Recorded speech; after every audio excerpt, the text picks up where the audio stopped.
저는 이더리움 차트가 너무 좋은 상태라고 보고 있습니다. 만약 여기까지 오면 가진연금 풀매수도 한번 해볼 만은 하겠다. 그럼 그때 비트코인은 어떻게 움직이고 있을까?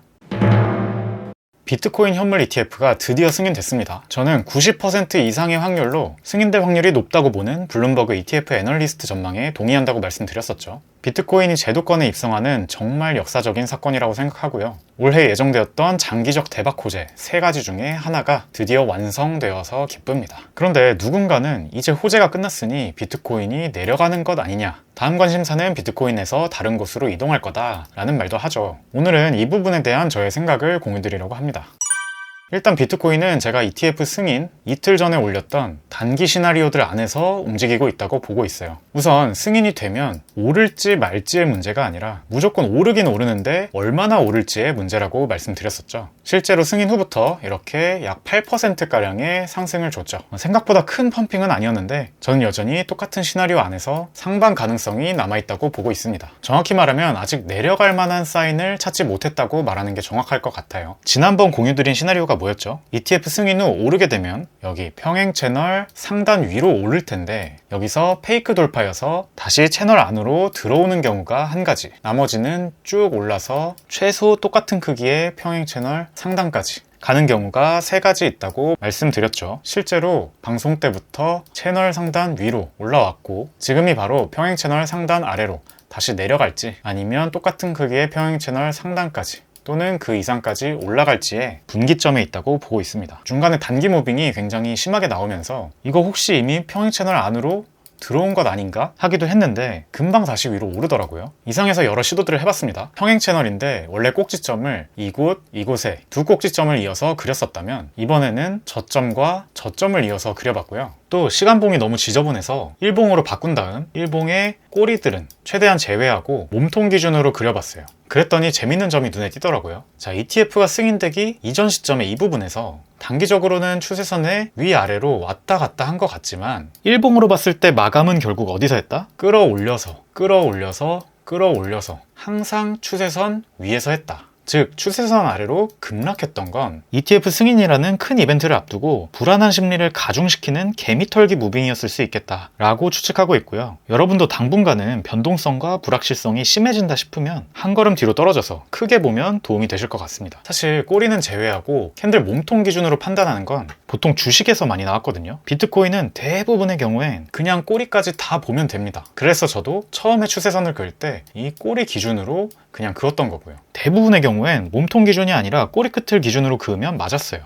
근데 이번엔 좀 달랐다 느끼고 있고요. 이게 개미털기 때문인지 아니면 전통 금융기관의 영향을 받으면서 주식화되는 건지는 알 수 없지만 앞으로도 이런 차트 모양새가 이어질지는 좀 더 관찰해 볼 생각입니다. 암튼 그래서 이번엔 몸통 기준으로 보았을 때 한두 번도 아니고 계속 추세선을 지키고 있는 게 여러 번 반복되니까 마냥 우연으로 치부하긴 어려울 것 같아서 저는 추세선 위에서 잘 버티고 있다 라고 보는 게 일단 저의 첫 번째 해석이고요. 그럼 앞으로는 어떻게 될까? 둘 중 하나죠. 지키고 있던 지지선을 깨고 내려오든지 아니면 쭉쭉쭉 올라서 51K 부근으로 올라가든지. 저는 공유드렸던 매매 계획 그대로 51.8K에 근접하면 약 51K부터 전체 시드의 25% 정도를 매도해 나갈 계획입니다. 그 이후에 더 오르면 좋고 원래 평행 채널 아래로 다시 내려온다면 42.5K 가주면 매수하고 아님 말고 그렇게 대응하면 될 것 같고요. 아직까지 크게 걱정할 만한 매도 사인은 없기 때문에 제 현물 홀딩 포지션은 유지할 계획입니다.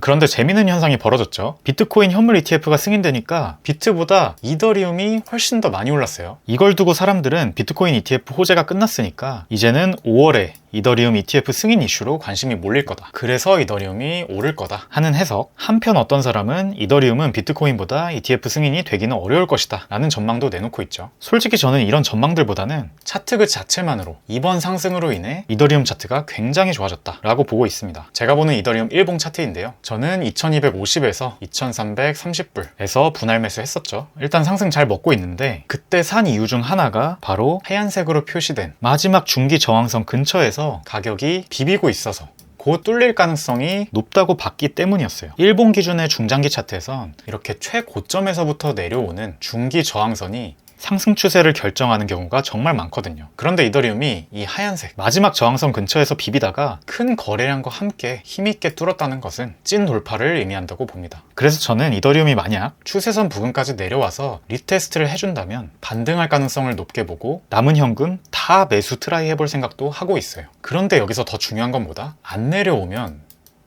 굳이 안 산다. 사실 매매가 수익으로 연결되려면 매수 타점이 굉장히 중요한데 굳이 안전한 자리도 안 왔는데 계속해서 오르는 중에 추격 매수를 할 필요는 없겠죠. 특히 저처럼 이미 이더리움이 있고 보수적으로 투자하는 것을 지향하는 투자자라면 더욱요. 세상에 투자할 만한 자산이 얼마나 많은데 좋은 기회도 아닌데 오르는 중에 조급하게 진입해버리면 나중에 정말 큰일 날 수 있습니다. 좋은 자리를 안 주고 그냥 오르면 다른 거 사면 돼요. 어찌되었든 좋은 매수 자리를 주고 오를지 아니면 그냥 오를지 모르겠지만 현재 비트 대비 이더리움 가격의 비율이 낮기도 하고 차트를 봐도 중요 저항선을 잘 뚫어줬기 때문에 너무 좋은 차트다. 그리고 매물대로 봤을 때 다음 주요 저항 구간은 3200에서 3600 부근이다 라고 보고 있어서 매수를 한다면 그곳이 타겟일 겁니다.